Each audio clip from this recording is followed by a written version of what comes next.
Good parenting కావాలి. ఏం చేయాలి? Okay. You must do certain parenting style. Be with the child. Don't argue with the child. Listen with the child. అలాగే be with the touch and make the people to warmth. అంటే పిల్లలతో ఆడుకోండి, పిల్లలతో కలవండి, పిల్లల్ని మాట్లాడించగలగండి, పిల్లలతో ఉన్నటువంటి క్యూరియాసిటీని అర్థం చేసుకొని దానికి మద్దతు కల్పించండి.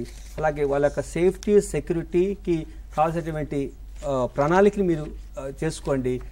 పిల్లలతో ఎంత ఎక్కువ ఆడతారో, పిల్లల్ని ఎక్కువ ఎంత ఆడిస్తారో ఇండోర్ అవుట్డోర్ గేమ్లో, అప్పుడు పిల్లలు ఉన్నటువంటి మానసిక స్థితి బలపడుతుంది. అన్కండిషనల్గా కమ్యూనికేషన్ ఉండాలి. నీకు తెలియదు, నువ్వు నోరు మూసుకో, కూర్చో అనేటువంటి ఒక కండిషనల్గా మాట్లాడకూడదండి.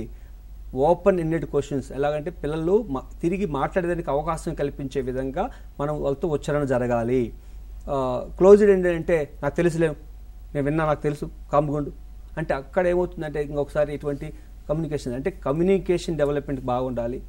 పిల్లల తల్లిదండ్రుల మధ్య ఆప్యాయత అనురాగాలతో కూడుకుంటే టచ్ కలిగి ఉండాలి.